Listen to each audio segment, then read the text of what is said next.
fundamentar mais em todos nós a questão da importância da igreja e, de fato, que igreja é essa e qual a importância dela hoje no nosso viver diário.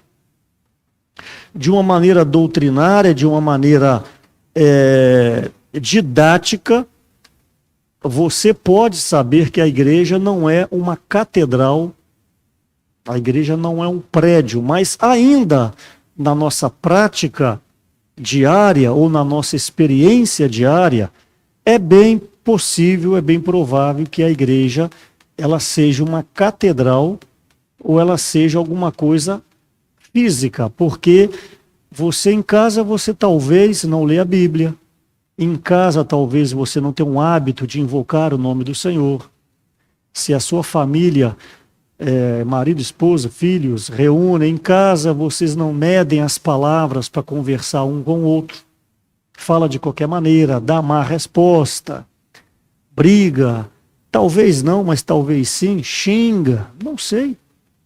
E quando chega nesse endereço aqui, quando você coloca o pé no primeiro degrau da escada, aí já puxa aqui, já ajeita, já chega na recepção, recebe o alquinho na mão, que eu gosto desse álcool líquido, e dá uma refrescada. Tem lugar que vem com álcool gel, rapaz, não sei se é álcool gel ou se é detergente, porque aquilo não para de espumar na sua mão. E você fica aquele negócio, e tem uns que empelota também. Aí você fica procurando algum lugar para tirar aquele negócio da mão. Mas você chega no local de reunião, aí você muda a sua aparência. Então, para você, a sua experiência, de fato, é que a igreja é uma catedral. Ou que ela seja um local de reunião, ou seja, ela é algum lugar físico.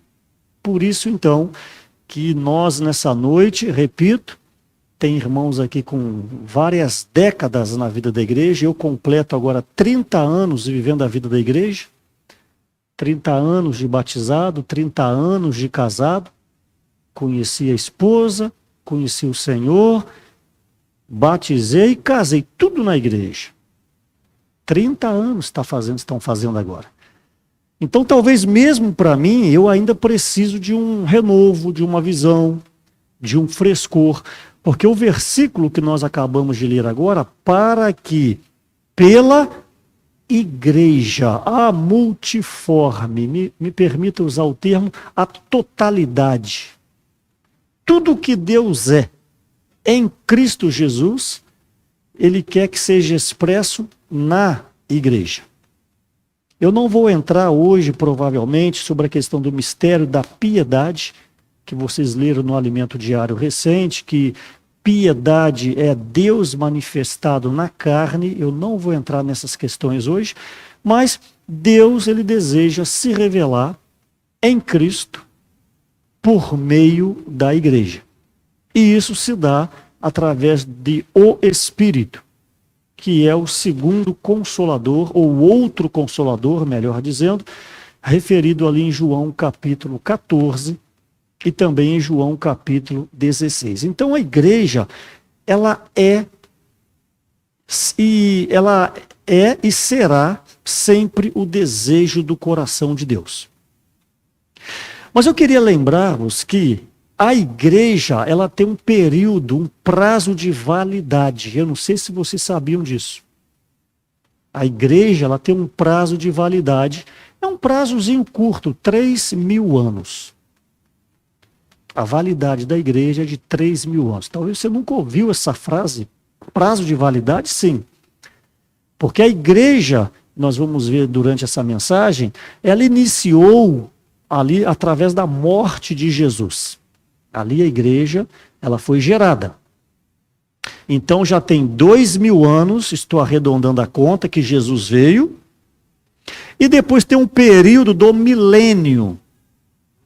Então 2 mais 1, 3.000 anos. Porque depois é a Nova Jerusalém. A morada eterna entre Deus e o homem.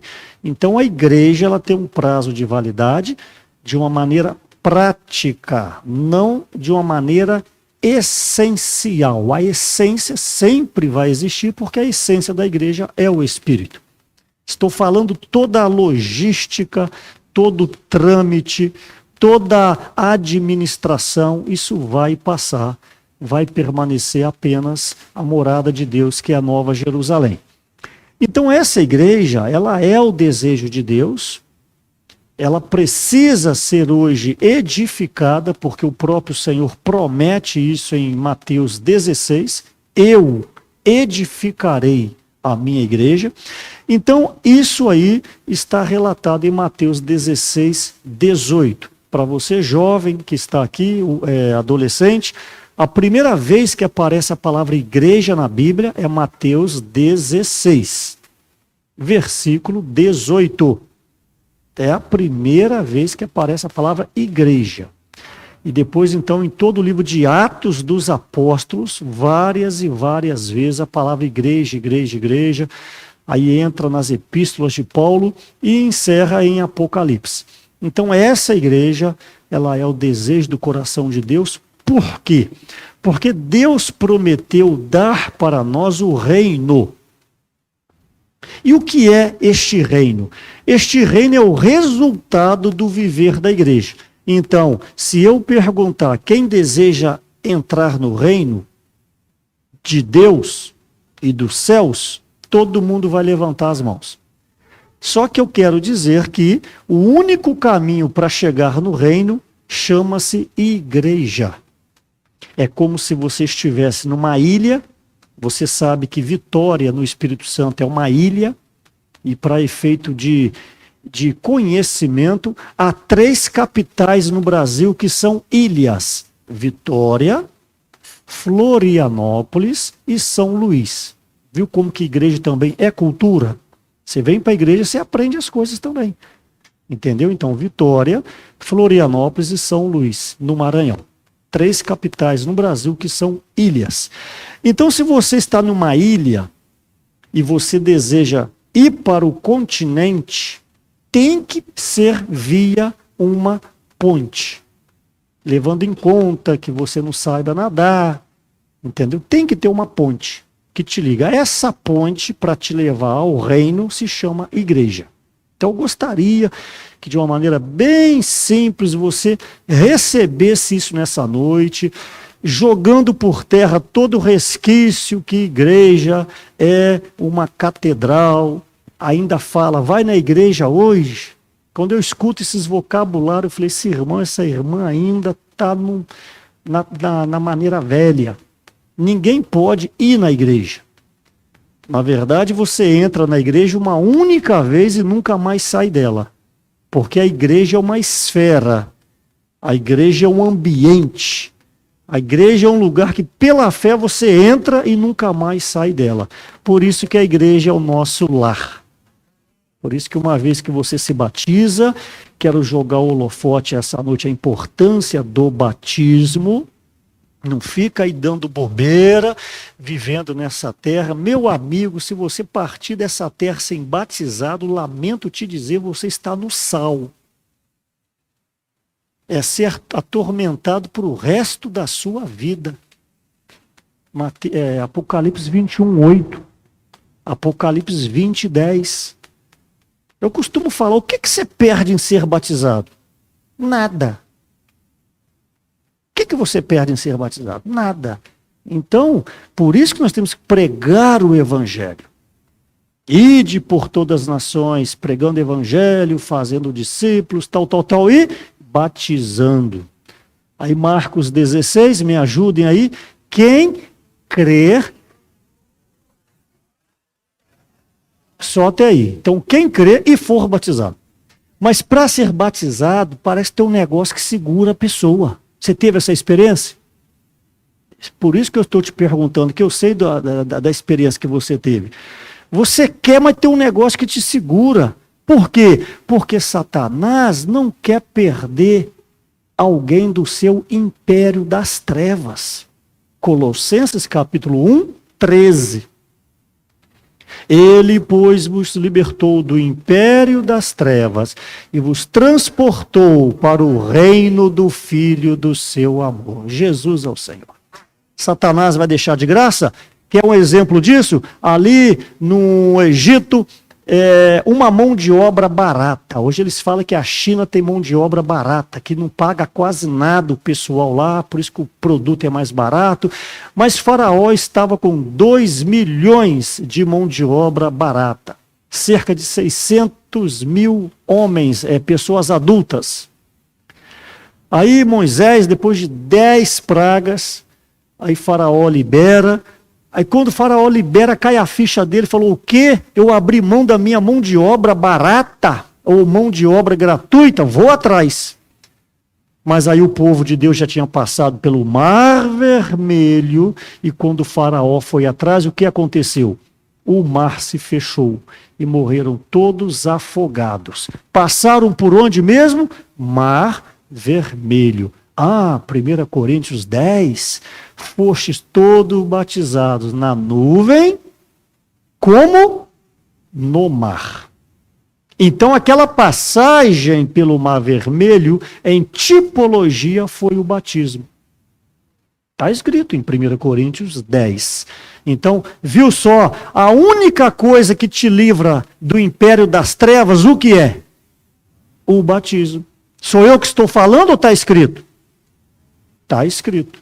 Então, por isso que não podemos deixar de falar do batismo. A igreja sempre tem que estar falando do batismo, ok? Então, mas para batizar tem que crer. Ninguém batiza sem crer. Você só pode ser batizado se você crê. Se você não crê, você não pode ser batizado. Pode batizar a criança? Perante a Bíblia, não. Não se batiza criança.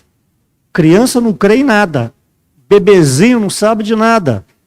Então, o batismo é um privilégio de quem crê. O apóstolo Paulo foi batizado em Atos capítulo 22, no versículo 16. Com quantos anos Jesus foi batizado mesmo? Cerca de 30 anos. Ora, por que Maria não batizou Jesus criança? Não seria um modelo para a humanidade? Mas não batizou. Por que não? Porque não se batiza criança. Agora, se você for ver os dogmas, aí tem um monte de ensinamentos que não estão na Bíblia. Por isso que nós temos que nos voltar à Bíblia. A Bíblia é a palavra de Deus. Então, Maria não batizou Jesus criança. Por que ele foi batizado com 30 anos, não com 29, não com 28, não com 32? Porque na época, Números capítulo 4, para ingressar no serviço sacerdotal, tinha que ter 30 anos. Viu só que maravilha? Se ele batiza com 29, está errado. 31 está errado, tem que ser 30. Então ele cumpriu as escrituras. Que Deus maravilhoso é esse? Nós temos que amar esse Jesus, o homem Deus, mas no Novo Testamento, todo aquele que crê. Quando tiver numa idade já que entende, que responde por si, já pode ser batizado. Aí varia muito, viu? Ninguém está estabelecendo idade, mas 11 anos, 12 anos. Tem adolescente de 10 que tem a cabeça de 15. E ainda mais se nasceu na vida da igreja, já está sendo instruídos como Timóteo, instruído pela mamãe e pela vovó. Aí esse adolescente com 10 anos é madurinho. Com 11 anos já conhece as escrituras, já fez uma opção por Cristo Jesus, então pode batizar. E depois então entra o estudo bíblico para solidificar, entra o cuidado do pai e da mãe em casa para fundamentar a fé desse adolescente ou desse pré-adolescente. Então tudo isso deve ser observado na igreja. Então a igreja, ela é o desejo do coração de Deus, porque é por meio da igreja que o reino vem. Para que, Efésios 3:10, né? O que nós lemos aqui? Pela igreja, a multiforme sabedoria de Deus. Então, por meio da igreja, a totalidade do Senhor será revelada. E essa igreja, ela é o desejo do coração de Deus, por que razão? Porque ela vai ser a esposa do Cordeiro.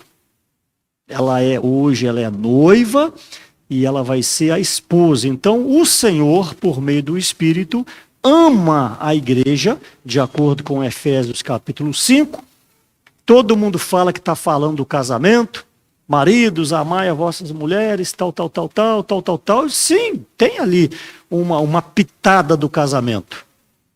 Aí depois Paulo fala, olha, grande é esse mistério, mas eu me refiro a Cristo e à igreja.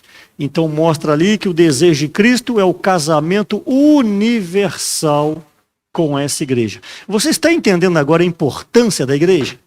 Você vai, a partir de hoje, ficar relacionando igreja com um amontoado de lajotas, um amontoado de massa, de pedras. Aqui atrás está sendo feita uma obra, um centro de convivência, é isso? Para a gente desfrutar muito do Senhor. Aí chega um parente na sua casa, aí de repente você fala assim, eu vou lá na igreja limpar, porque a igreja está em obra. Está uma sujeirada lá na igreja, tem uma poeirada, né, Vaninha? Tem uma poeirada lá na igreja que vocês não têm ideia. Então, a gente ainda fala assim, porque a tradição é muito forte. Então, quando você vê um templo bonito sendo edificado, no máximo aquilo ali é um templo. No máximo aquilo ali é um local de reuniões. No máximo, depende da cultura, é uma sinagoga, é uma mesquita, é qualquer coisa menos igreja. Porque a igreja, ela é a reunião dos filhos de Deus. Ok? Aí eu quero ler alguns versículos. O livro de Atos é muito rico para isso. Vamos ruminar essa palavra. O nosso irmão Pedro nos ajudou muito com respeito a nós valorizarmos a igreja. O livro de Atos, capítulo 8, eu gostaria que vocês acompanhassem na Bíblia, por favor, para você fundamentar-se. Se você não tem uma Bíblia, invista e compre uma Bíblia. É um dos maiores investimentos que você pode fazer. Eu tenho lá em casa cerca de 78 Bíblias. Além de leitor, eu sou um colecionador de Bíblias. Tenho cerca de 78 Bíblias lá em casa. Atos capítulo 8, versículo 3, Saulo, 8:3. Saulo, porém, assolava a igreja, entrando pelas casas e arrastando homens e mulheres, encerrava-os no cárcere. Paulo assolava as pessoas. Paulo assolava os cristãos, capítulo 9, versículo 31, por favor. 9:31. A igreja, na verdade, tinha paz. A igreja, na verdade, tinha paz. A lajota passou a ter paz. A coluna passou a ter paz. Eu estou tentando mostrar para a sua ficha cair. Capítulo 11, versículo 22. Tudo em Atos, viu? 11, 22. A notícia a respeito dele chegou aos ouvidos da igreja. Você já viu um prédio com orelha? Tem um prédio ali que tem uma orelha grande. A notícia a respeito dele chegou aos ouvidos da igreja que estava em Jerusalém. Ok? Capítulo 12, versículo 5. 12, 5. É só ir passando a folha, viu? Ou a página. Pedro, pois, estava guardado no cárcere, estava preso. Mas havia oração incessante a Deus por parte da igreja a favor dele. Quão importante quando tem alguém doente, aqui em Carlos Chagas, fulano pegou Covid e a igreja entra orando, aí alivia os sintomas, aí a pessoa melhora, tudo depende da vontade de Deus. Então eu estou mostrando que igreja é um grupo de pessoas. Igreja não é uma agremiação religiosa. Outro item que você não pode perguntar, de que igreja que você é? Só existe uma igreja. Só existe uma noiva. Só existe uma esposa. Só existe um corpo universal nessa terra. Agora, grupos cristãos existem um monte por aí, que você não é capaz de falar todos os nomes. Mas eu estou falando de igreja. Igreja só existe uma. Capítulo 14, por favor, versículo 23 de Atos.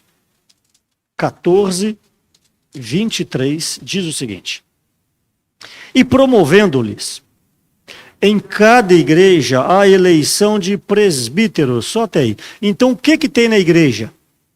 Os presbíteros. Então, o que tem na igreja? Ordem. O que tem na igreja? Líderes. Por isso, então, que Paulo falou para Timóteo no capítulo 3, versículo 15 e 16, para que se eu tardar, fiques cientes de como se deve proceder na casa de Deus, que é a igreja. Então, o que tem na igreja? Ordem. A igreja não é bagunça, a igreja você não fala o que você quer, a igreja não é para você falar o que você pensa, tem que ter respeito na casa de Deus. Só que a casa de Deus não é o prédio. Casa de Deus é o grupo de irmãos e irmãs que foram regenerados, que dão testemunho. Capítulo 14 ainda, o versículo 27, diz: ali chegados, reunida a igreja. O que está acontecendo nessa sala aqui agora? A igreja está reunida. Então hoje aqui vocês, a igreja está reunida. É claro, estão faltando irmãos, mas a igreja está reunida. Por exemplo, eu moro em Vila Velha, eu moro no 10º andar, o meu prédio tem 12 andares.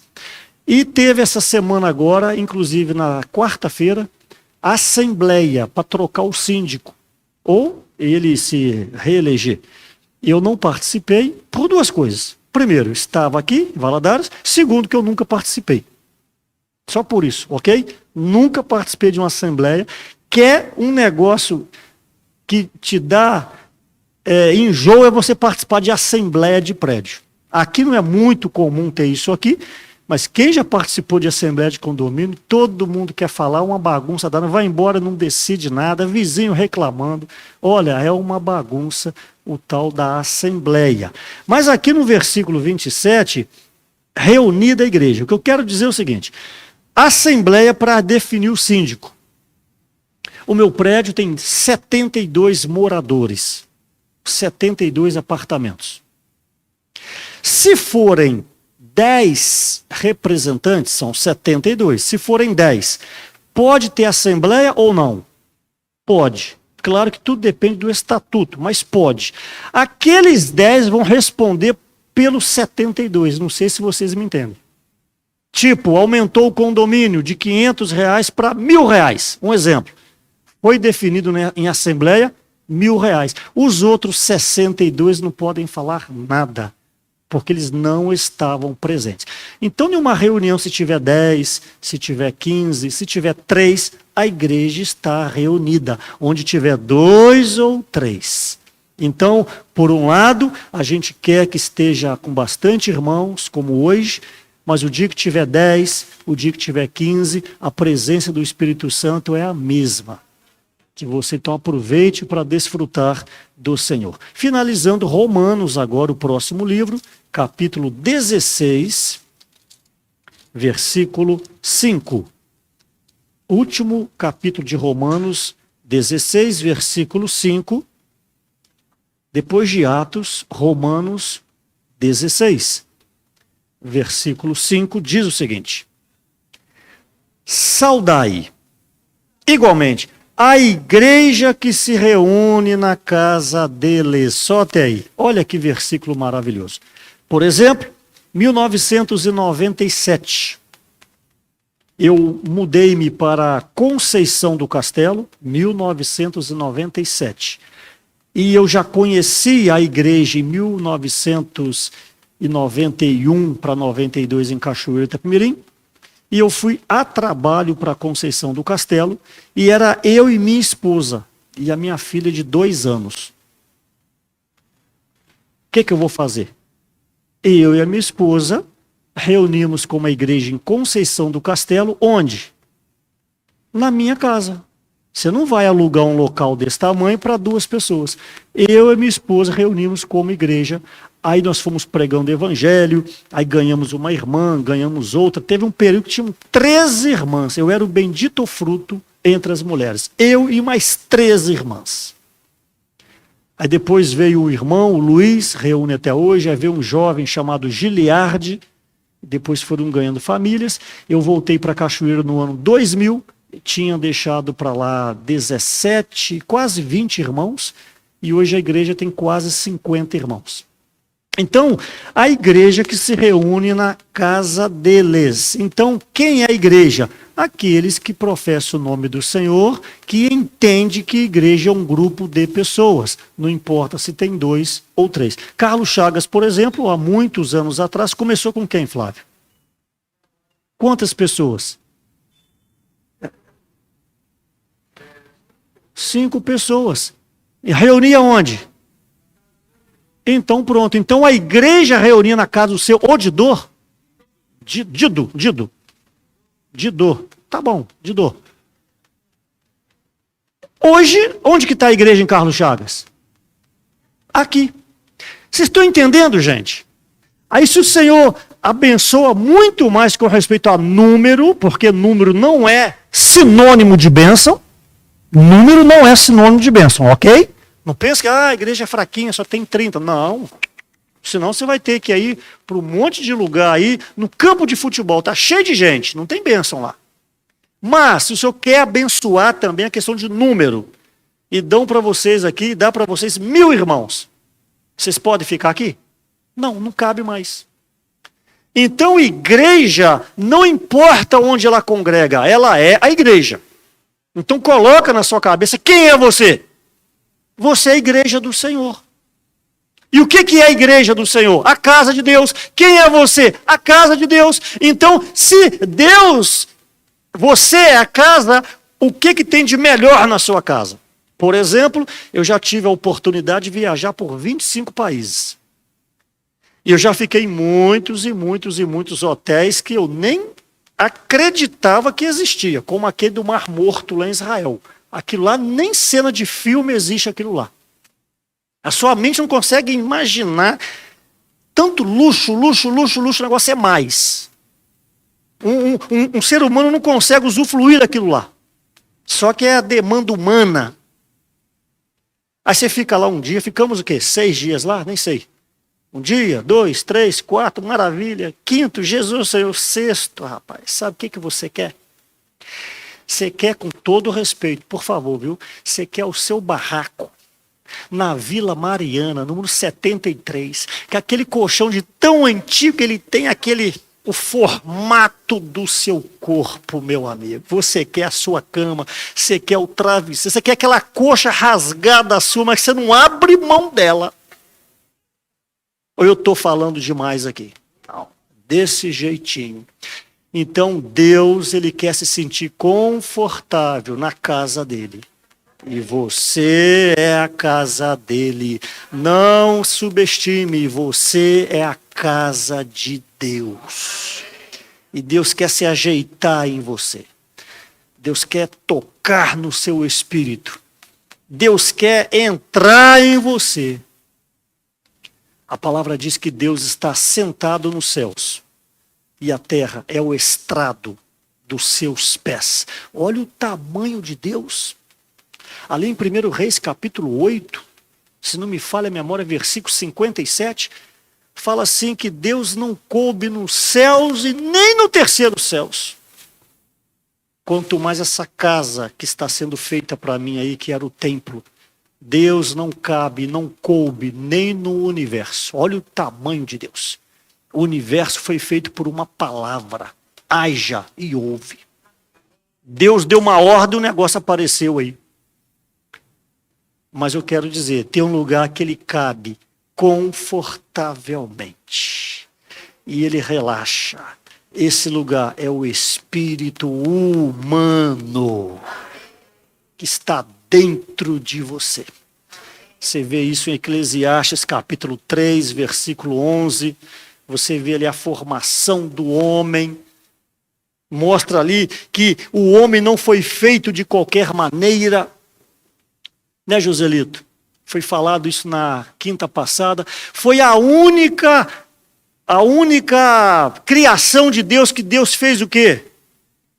Colocou as mãos. Me permita aplicar, por favor.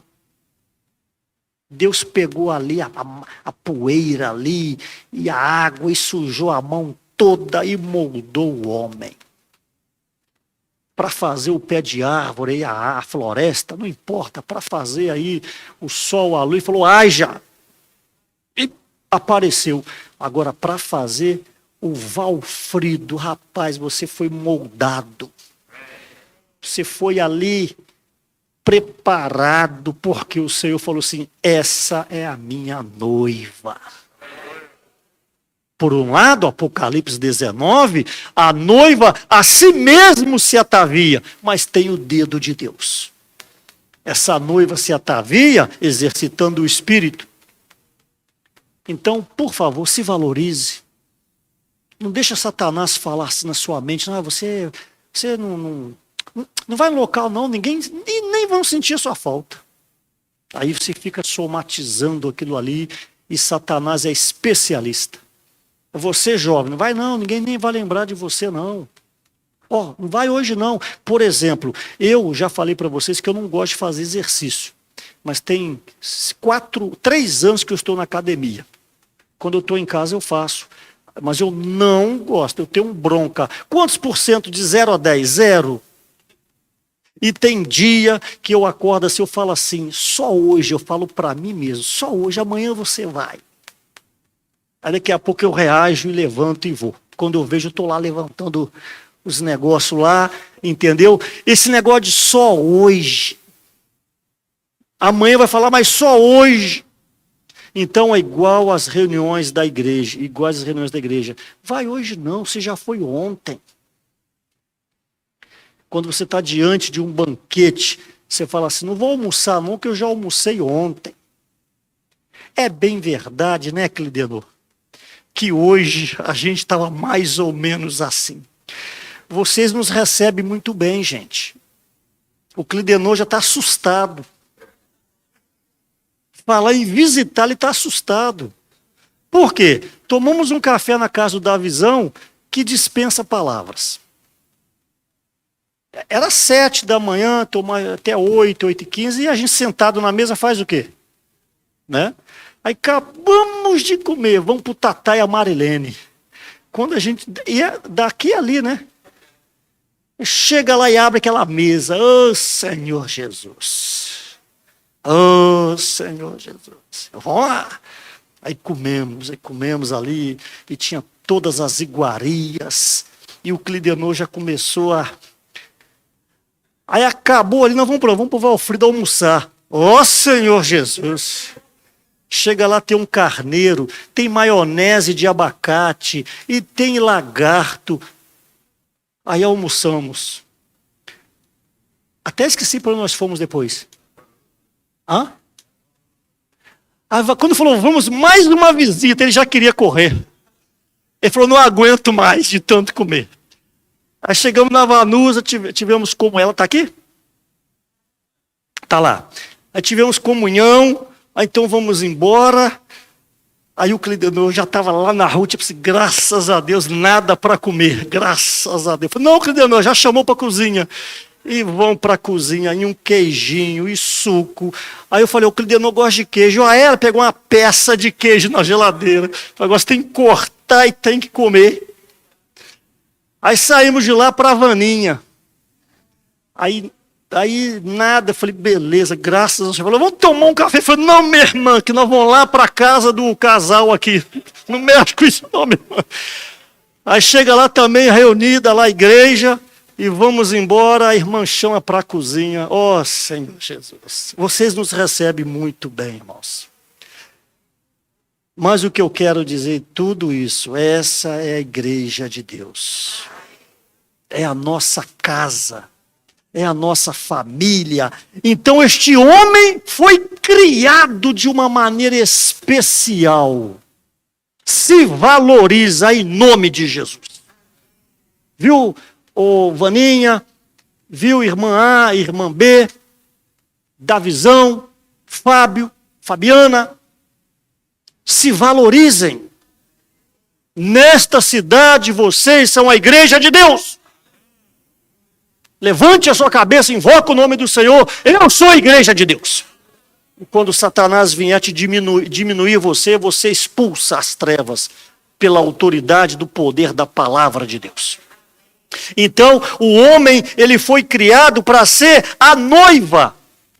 Mas, irmão, você não está forçando barra? Por favor, 2 Coríntios, capítulo 11.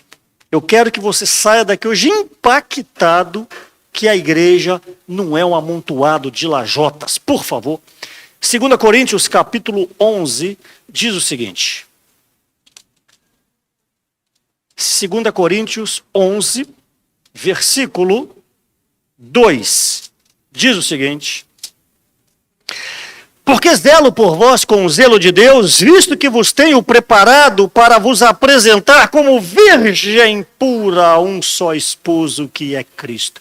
Então quem é você? Você é uma virgem pura que está sendo preparada para o esposo, que é Cristo. O que é a igreja? É a noiva, que será a esposa do Cordeiro. Apocalipse 19, não precisa ler, eu já citei agora versículo 7, a noiva a si mesmo se ataviou, mas eu quero ler Jeremias, meio da Bíblia, capítulo 31.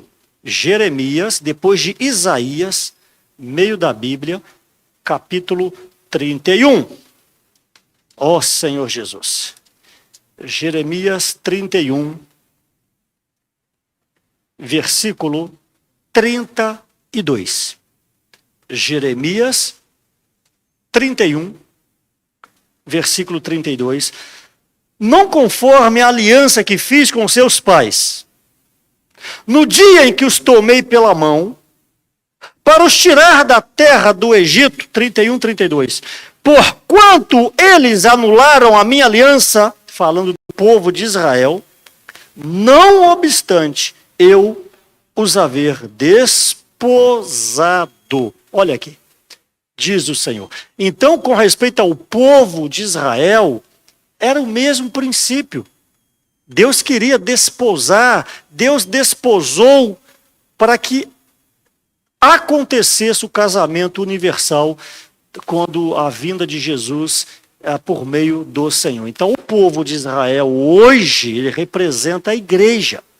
Nós somos essas pessoas que estão sendo preparadas. Isaías capítulo 54, aí você volta um pouquinho, Isaías 54, versículos 5 e 6. Isaías 54, versículos 5 e 6 diz: porque o teu Criador é o quê? É o teu marido. Só isso aí, não vou ler o 4 e 5, o 5 e 6 não por causa do tempo. Porque o teu Criador é o teu marido. Então quem somos nós? Nós somos a noiva hoje e vamos ser a esposa do Cordeiro. Nós quem? A igreja. Então nós temos que valorizar a igreja de Deus nessa cidade. Lembrando vocês que o que Carlos Chagas faz ou deixa de fazer, positivo ou negativamente, interfere no corpo. Porque Carlos Chagas aqui, vocês são a expressão da igreja, mas vocês não são a totalidade da igreja. Está dando para entender? A totalidade da igreja são os cristãos de toda a terra. Mas o que você faz ou deixa de fazer, interfere no corpo. Por exemplo, uma unha. A unha, ela não é o corpo, ela faz parte do corpo. Mas e quando você tem uma unhazinha encravada? Você dorme? Você atrapalha o seu corpo todo, porque a unha está encravada. Então, embora vocês sejam a igreja nessa cidade, obviamente com todos os cristãos dessa cidade, estou deixando claro, todos os cristãos de Carlos Chagas que temem o nome do Senhor, que foram batizados, que consideram o Senhor como o único Deus, faz parte da igreja. Nós não estamos dizendo aqui que só nós somos a igreja, não. Mas nós damos o testemunho da unidade. Se eu sou a igreja, eu me chamo igreja. Eu não posso falar igreja A, igreja B, senão eu estou dando um nome que Deus não deu. Deus não deu. quem somos nós para dar nome à igreja? Porque a igreja não é uma coisa. A igreja é a noiva do Cordeiro. Ok, essa igreja então, eu já falei aqui, há uns, talvez uns anos atrás, essa igreja, ela foi planejada em Gênesis capítulo 1, versículo 26, e capítulo 2, versículo 7 em diante, quando Deus cria o homem, lembra que Deus colocou a mão na terra e sujou ali as mãos, estou aqui aplicando, e Deus prepara a matéria-prima ali e faz o boneco de barro, sopra o fôlego de vida Neshama, e esse boneco abre os olhos, passa a ser alma vivente, e o Espírito foi colocado dentro nele por meio do sopro, em Eclesiastes 3:11, e esse Espírito vai voltar para Deus em Eclesiastes capítulo 12, versículo 7. O próprio Jó fala, na verdade, há um Espírito no homem, todo-poderoso é quem o fez. Então ali ao fazer o homem, Deus tinha um plano, Deus planejou, a partir desse boneco, deste homem, eu vou edificar a minha igreja. Então a igreja, quando o homem é criado, a igreja foi planejada ali na mente de Deus, ele já via aquilo ali e já sabia. Sabe o marceneiro quando pega um pedaço de madeira, uma tora? Eu vejo aqui que tem muito peroba por aqui, né? Quase todas as casas, muita peroba. Peroba lá no Espírito Santo é caríssima. Eu mandei fazer uma mesa para mim de peroba, olha... muito cara, muito cara. Aqui tudo é peroba, que maravilha, né? Então, quando um marceneiro vê um toco, ele já olha ali, já vê a obra-prima dele. Você sabia disso? E ele consegue moldar de um toco, ele faz formas, né? Ele faz figuras, imagens, animais.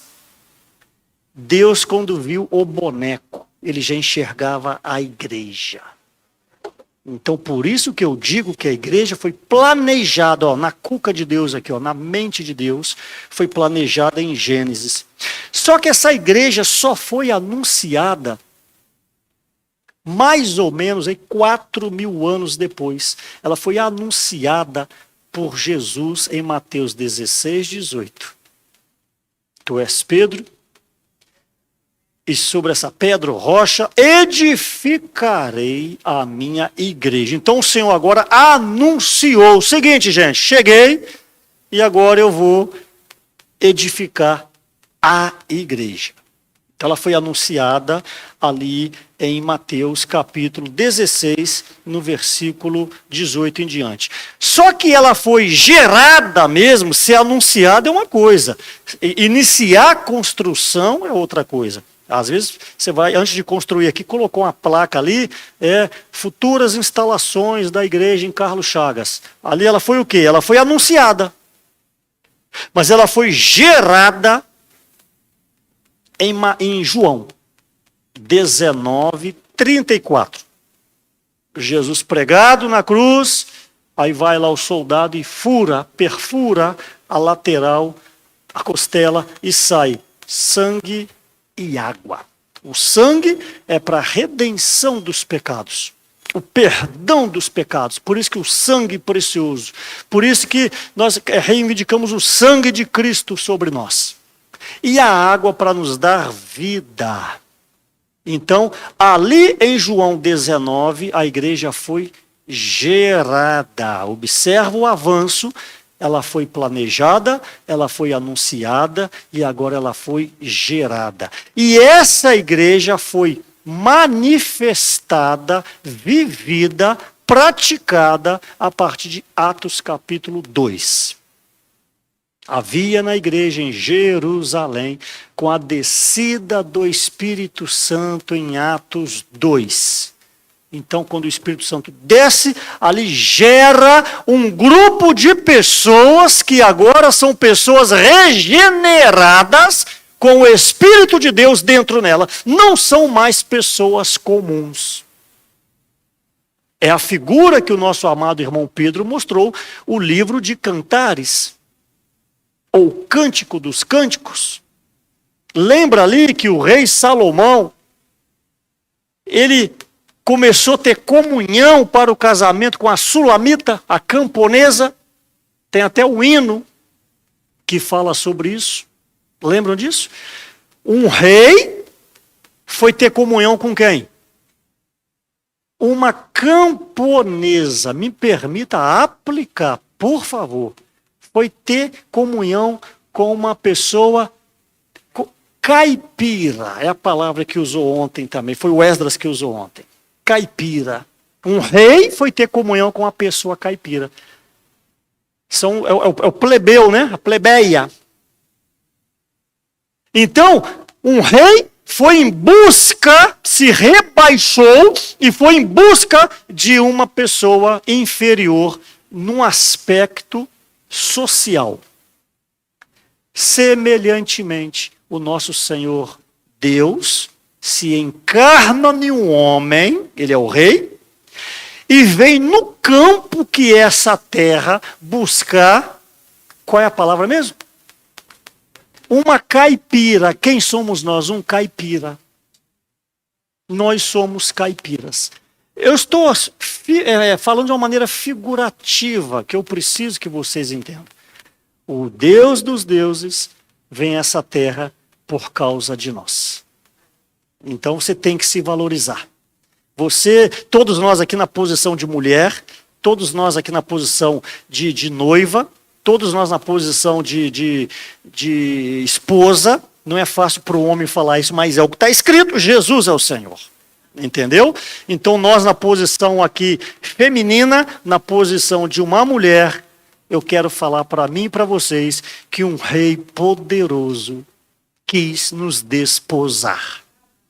E nós só temos que agradecer a esse Deus por tanto amor, por tanta misericórdia. Mas não foi uma obrazinha como fazer o mundo. Haja o mundo. Me permita usar o termo mundo. Haja só os luzeiros. Haja. Não, ele colocou as mãos. E para ele vir a essa terra, ele poderia dar um comando e já aparecer aqui andando. Sim ou não? Mas não. Ele teve pelo menos 7 processos. Primeiro processo que ele passa, a sua concepção. O Espírito Santo, Mateus 1,18, entra em Maria, e esta achas grávida pelo Espírito Santo. E essa concepção aqui, esse menino fica 9 meses. Lembrem vocês, Deus como Espírito, 9 meses enclausurado na barriga de uma mulher chamada Maria. Eu gostaria que vocês valorizassem isso. Não foi assim não, gente. E ele fica 9 meses, a concepção. Aí tem o nascimento. Ele nasceu, foi colocado em bercinho de ouro. Ele nasceu, tinha o travesseirinho azul, que era o menininho. Tinha a chuquinha. Tinha a mamadeira e a chupeta, borboleta, para não deformar o céu da boca. Não. Para não falar coxo, que é muito feio, aí a Bíblia fala para nós, uma manjedoura. Nome bonito, foi colocado numa manjedoura. Entendeu? Para não falar coxo, onde tinha uns bois mamando ali, né, os bezerrinhos, os bois comendo sal. Entendeu? E aí no presépio, né, mostra lá os bois jogando o ar quente para esquentar o menino, cada uma também, né? Presépio, os burros ali para fazer calor. Então esse segundo item, o seu nascimento, depois teve o terceiro item, o seu viver humano não foi fácil. As raposas têm os seus covis, mas o filho do homem não tem de reclinar a cabeça. Eu, por exemplo, gosto de travesseiro alto. Lá em casa eu tenho um especial meu, alto. E quando eu viajo, o hotel, o travesseiro é baixo, eu faço uma bolinha nele, fica bom. E de noite que a bolinha desmancha, aí a cabeça cai, se levanta de novo. E praticamente você deve ter percebido, eu durmo quase sentado. Eu coloco o travesseiro em pé, assim, na cabeceira da cama e durmo quase sentado. Porque eu gosto de travesseiro alto. Então o viver humano não foi fácil. Para cima e para baixo. Não tinha Uber. Não tinha carro, entendeu? Mas depois ainda teve o quê? A sua morte. Foi fácil? falando com respeito, por favor, foi um tiro na cabeça? Não. Carregou a cruz, foi humilhado, ultrajado, cuspiram nele, bateram nele, jogavam uma toalha na cabeça dele e batia na cabeça dele, ó, tirava, profetiza, quem que te bateu? Se é Deus, desça dessa cruz. Você salvou tanta gente, quero ver você salvar a ti mesmo. Humilhação, e não abriu a sua boca por amor da sua noiva. Você sabe que uma mãe faz tudo por um filho, e um noivo, estou falando espiritualmente falando, faz tudo pela noiva. O noivo paga preço e morreu na cruz uma morte vergonhosa, só era pendurado no madeiro um bandido. Aí teve a ressurreição dele, maravilhosa, e além da ressurreição teve a ascensão, subiu aos céus, João 3, ninguém subiu, a não ser aquele que de lá desceu, a saber, o Filho do Homem. Então vocês têm que entender essa palavra. A Bíblia diz ninguém subiu aos céus. Senão aquele que de lá desceu. Lembra? Desceu como? Mateus 1,18, desceu para entrar em Maria. Então agora, na sua ressurreição, ele sobe. Na sua ascensão, ele sobe. Mas não parou por aí, tem ainda a glorificação. O homem foi glorificado em Atos 13. O que é isso que eu estou falando? Tudo isso é igreja. Todo esse processo é para gerar a igreja. E você não fica, não sei se eu creio nesse Jesus, o que é isso? Isso é uma ofensa. Mateus capítulo 3, Lucas capítulo 7, não crer no Senhor, não ser batizado, é uma ofensa, está escrito. Não cumpriram a justiça de Deus, não sendo batizado por ele. Lucas capítulo 7. Não crer, não receber, não ser batizado é uma ofensa, por isso que vai ter o julgamento. E esse julgamento vai ser sem misericórdia, é o que a palavra diz. Então o dia de aceitar Jesus é agora, não é amanhã não, é agora. Você pode não acordar amanhã. Você pode não acordar amanhã. Aceita o Senhor enquanto é tempo. E eu te pergunto, você tem o que a perder? Não, aceitei Jesus, mas eu levei uma manta de Jesus, para que eu aceitei Jesus? Não. Aceitar Jesus é entrar para dentro dele mesmo. E por outro lado, ele entrar em você. Ele exerceu o governo. E agora ele tem compromisso com você, porque você é um filho. Deus não tem compromisso com quem não é filho. E só é filho quem crê, recebe e batiza. João 12 e 13. Então, na ressurreição, ele foi glorificado. A ressurreição, já falei também aqui, só que é importante ruminar. Eu quero dizer para vocês, Jesus, homem, por favor, raciocina primeiro para você entender essa palavra. Jesus, homem, não era filho de Deus. Ó Senhor Jesus, que palavra pesada que é essa. Me ajuda, Joselito. Jesus, homem, não era filho de Deus. Jesus, Espírito, era filho de Deus. Mateus 1,18. O Espírito Santo entrou em Maria. Aqueles negócios. Ah, tá aqui, ó. Eu sinto falta disso aqui. Só que tá baixo. Isso aqui sobe ou não? Então aperta o botão aí, rapaz. Cadê o negócio? Enquanto eu falo, sobe, fazendo a gentileza. Mas olhem para mim, olhem para mim. Tão fácil assim? Achei que... Não, porque o nosso de Vila Velha é no botão. Você aperta, ele sobe, né? Ok. O Espírito Santo, essa aqui é Maria, olha o cabelinho dela aqui, ó. Tá alegre, entendeu? Que ia ser usada por Jesus, entendeu? O Espírito Santo, então, entra em Maria. Espírito Santo. O Espírito Santo é o próprio Deus, Pai, Filho e Espírito Santo. Então Maria dá luz a um garotinho dá à luz a um garotinho, cabelinho tipo do Benjamin, assim, encaracoladinho, menininho, 3,780 kg, nasceu normal. Esse menino aqui é filho de Maria. Se fizer o DNA, vai provar que ele é filho de Maria. Mas dentro desse menino, o que que tem? O Espírito Santo. Esse mesmo Espírito que entrou está dentro nele. Quem é Jesus? Homem-Deus. Sentia dores, fome, sede, como eu e você. Quem é Jesus? Homem-Deus. Mas quem que nasceu de Maria? O corpo. A matéria. Por isso que Jesus teria que morrer. Com 30 anos, Flávio, deram quanto para ele? 50. Falou, rapaz, que ele falava assim, eu sou antes de Abraão.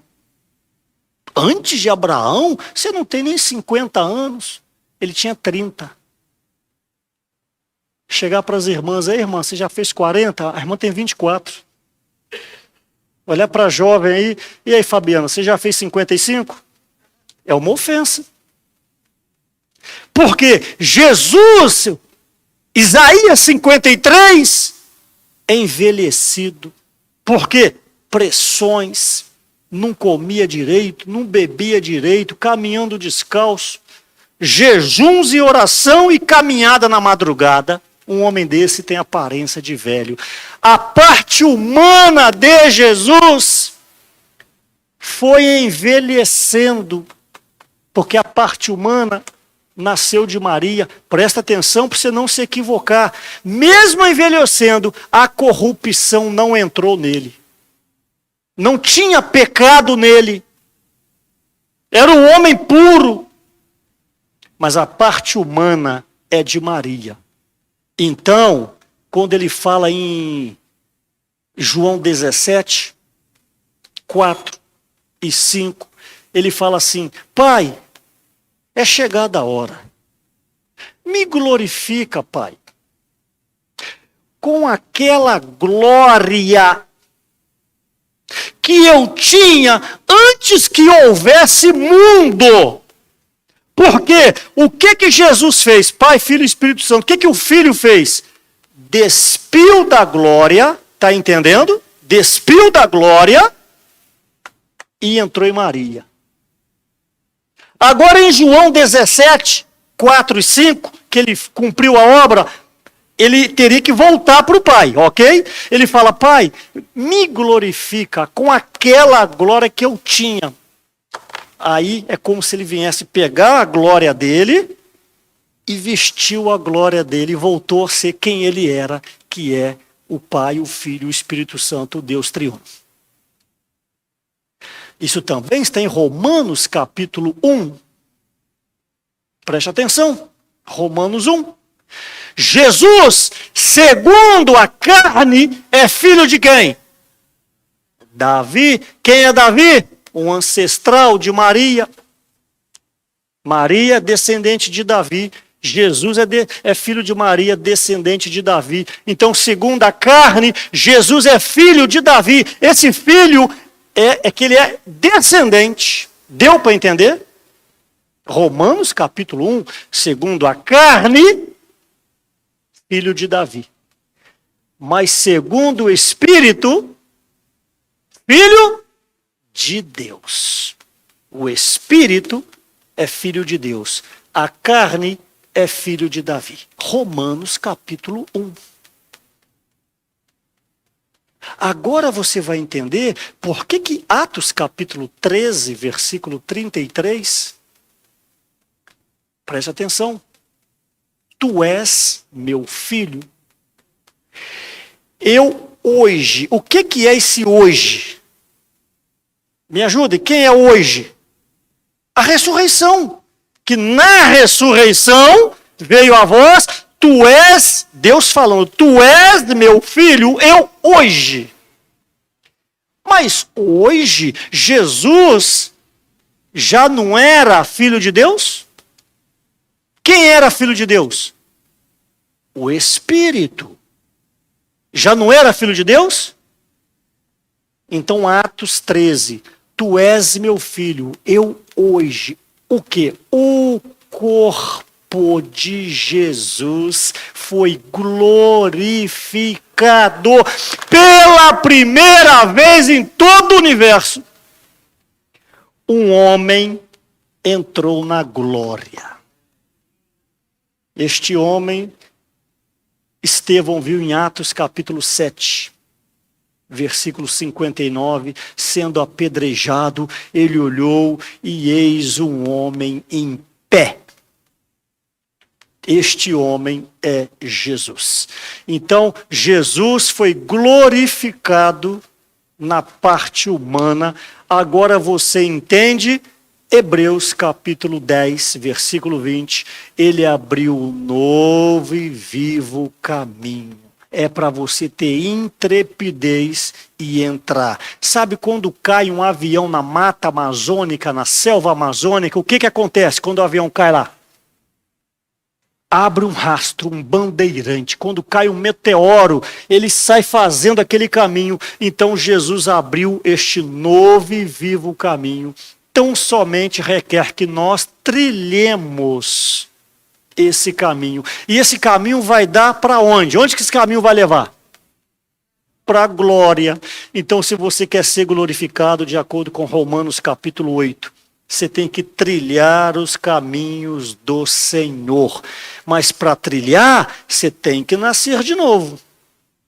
Você tem que nascer de novo, você tem que crer, você tem que invocar, você tem que ser batizado, e aí então você chegará à glória. Então, por favor, eu quero fechar essa mensagem com uma palavra para você raciocinar. Eu vou ver se eu acho que é Atos 2, eu não estou blefando não, que eu não estou lembrando mesmo não, eu acho que é Atos 2, se não for eu peço ajuda aos universitários. Ok? Achei, Atos 2 mesmo. Por favor, e eu termino para dar um tempinho para vocês. Essa é a importância da igreja. Ok? Atos capítulo 2. Nós vamos ver o versículo. Presta atenção, por favor. 32. Atos 2. 32. A este Jesus, Deus ressuscitou, do que todos nós somos testemunhas.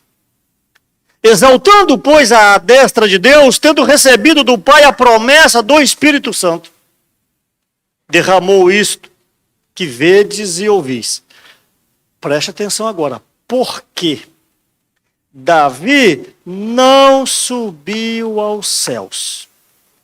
Mas ele mesmo declara, o Davi mesmo declara, disse o Senhor ao meu Senhor, assenta-te à minha direita, até que eu ponha os teus inimigos por estrado dos teus pés. Só até aí. O que eu quero falar aqui é o seguinte, qual é o único homem na Bíblia que a Bíblia fala que ele era o homem segundo o coração de Deus? Davi. Para ser um homem segundo o coração de Deus, eu te pergunto, é qualquer pessoa? Sim ou não? Não, para ser segundo o coração de Deus, temos visto Timóteo, que Paulo fala assim, ó, eu mandei Timóteo porque, em outras palavras, é o homem que eu mais confio. Raciocina comigo, para me finalizar essa mensagem. Se Davi foi o único homem segundo o coração de Deus, por quê? Porque ele se arrependia rápido, ele tinha muita comunhão com Deus na oração, Salmo 51 em especial. Se o homem, segundo o coração de Deus, não subiu aos céus, é o que está escrito e que você leu, só um subiu aos céus, que é aquele que de lá desceu. João 3,13, Jesus. Então, o único que está nos céus hoje é Jesus. Mas é uma bobagem tão grande que morre o político A, o político B, o cantor A, o cantor B.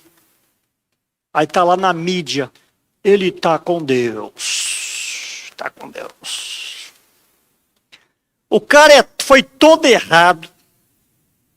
O cara foi todo atravessado, bandido.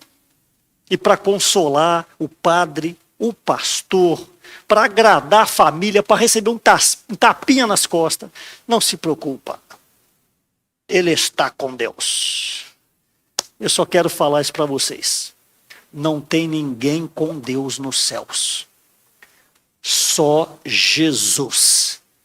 Porque ele teve uma vida que foi glorificada e foi aceita por Deus. Resume para mim o que é ressurreição. Ressurreição, Whitney Lee falava, é a liberação da vida. É verdade. Mas ressurreição quer dizer, foi aprovado por Deus. Quando Deus ressuscita o Filho, Deus aprovou a obra do Filho. E se você quer ser ressuscitado naquele dia, em 1 Tessalonicenses 4, viva hoje uma vida aprovada por Deus. Viva a igreja. Ame essa família maravilhosa. Não tem ninguém bitolado aqui não. Não tem ninguém falando de religião aqui não. Não tem ninguém aqui fazendo lavagem cerebral de ninguém não. Tem alguém aqui falando que tem um Deus verdadeiro que te ama. E que Ele quer dispensar vida para você. Jesus é o Senhor. A partir de hoje vocês devem valorizar mais a igreja. A casa de Deus. Jesus é o Senhor. Amém, irmãos?